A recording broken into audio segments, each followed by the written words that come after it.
Do retirees really run out of money? The truth behind the numbers. Welcome back to Money Not Math, episode 165. Today we're responding to a great question from a viewer on episode 162. Who actually ever runs out of money? Any real life examples? Social Security pays for life, so how does this happen? This is an important question because it challenges a common fear in retirement planning. To answer it, I'll reference a Forbes article by Andrew Biggs titled Half of Retirees Will Run Out of Money. That's the good news, published August 12, 2024. Plus, I'll share key insights from that article and explain what it means for your retirement planning. With that in mind, why this question matters. The comment makes a good point. Social Security does pay for life, assuming it never goes bankrupt. But, anyways, and yes, many retirees die with money left over. So, why do we hear so much about running out of money? The answer lies in what running out of money really means. It's not about having $0 coming into your bank account or zero income. It's about exhausting your personal savings and relying solely on a guaranteed income sources like Social Security that we have no control over, which often means a significant lifestyle change. If you have, let's say, $2,000 of income a month, but your expenses, your required expenses to keep your house and keep your medical costs and to feed yourself and things like that are $3,000 a month, you effectively are out of money. You're out of options, right? You don't have much for choices.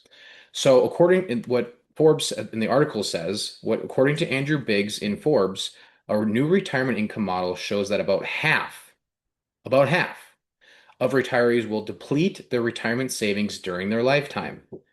That sounds alarming. It is alarming, right? If the number one fear of retirees is running out of money before they run out of breath, and half of people are doing it, that's a real fear, unfortunately. But Biggs calls it good news because most retirees have Social Security as a safety net. So I don't know if he says that in jest necessarily, but I don't know how it's a good news to run out. But it is good news they have something, right? Even if their 401k or IRA hits zero, they still receive monthly benefits for life. That's true, assuming Social Security stays in place. Adjusting for inflation through cost of living adjustments. So the way in Social Security works, if you aren't familiar, is your benefit the first year is not your benefit the next year, the next year, the next year. Each year, they do what's called a cost of living adjustment. The challenge with that is that they have complete control over that, and it rarely keeps up with the actual inflationary increases. I think I saw a different article that showed that inflationary increases are somewhere around 0.3% or more each year than cost of living adjustments. So, yes, if you have a Social Security benefit, you have something for life, but does that something keep up? So he goes on to say, however, Social Security alone often is not enough to maintain the lifestyle people expect. For many, it means cutting back, downsizing, skipping travel, or struggling with healthcare costs. And I'll add to that, it also could mean not having a legacy to leave behind. Or you might have the reverse, you might be leaving some unfortunate debts behind to your family. So here's a real life scenario example. Imagine a retiree with $300,000 in savings who withdraws $2,000 per month to supplement Social Security. Because, as stated in many sources, Social Security is really only meant to support about 40% of your pre-retirement income, not all of it. Okay?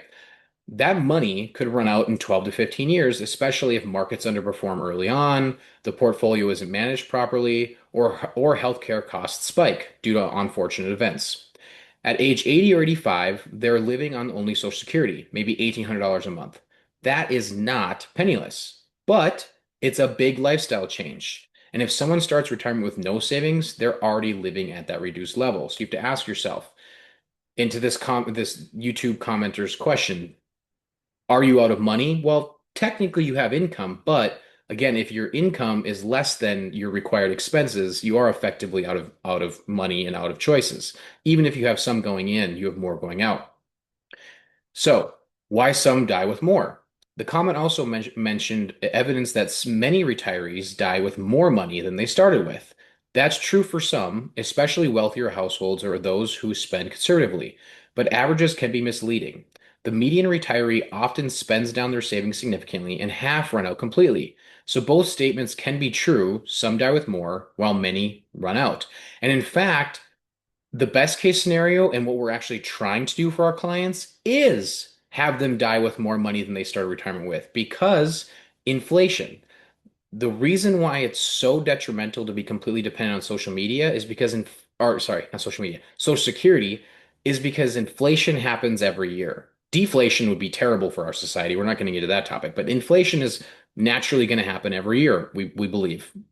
I can't predict the future, but it's more than likely going to happen every year. So if you have this, using $300,000 of retirement assets as the example, and you're drawing $2,000 a month in year one, if you want to maintain your lifestyle, we actually have to increase your assets and increase your how much you're taking from those retirement assets in order to maintain your lifestyle because everything gets more expensive each year. So when we talk about the value of money, because of how inflation works, you may die with more assets than you started retirement with that are worth the same value because of how inflation and purchasing power works. So, without getting into too much context there, yes, it is possible for some people do die with more money. We hope everyone would, or many people who want to have a legacy and a long-lasting, fun, enjoyable retirement would. But that doesn't actually mean that it's a common thing, and it doesn't mean that it's a bad thing. All right. So, key takeaway. So, do retirees run out of money? Yes. If we define it as exhausting personal savings. But thanks to Social Security, most do not end up literally penniless. The real risk is running out of money to maintain your desired lifestyle. That's the point of working hard all those years, right? Working hard, at least for most of my clients, we don't want to retire just so we don't have to work. We want to retire so we can enjoy life, right? So having a desired lifestyle that you can support is the dream of many people's retirement, not just not having to work. That's why planning matters, because the difference between surviving and thriving in retirement often comes down to preparation. If you want to make sure you do not just survive, but thrive in retirement, start planning now. Subscribe for more Money Not Math conversations and drop your questions in the comments. I love tackling these real world concerns. Thank you for taking the time to watch or listen to today's Money Not Math episode. Please help me provide more value to more people like you by sharing it with a friend, sharing it on your social media page, and commenting with a question or thought. Or if you would like to ask me a question privately or schedule a meeting, please message me directly on the platform you are on or call me at 218-686-3170. Thank you all again for your time and hope you have a wonderful day. Bye. Oh, and also, happy Thanksgiving. Hope you all enjoy it. Talk to you later. Bye.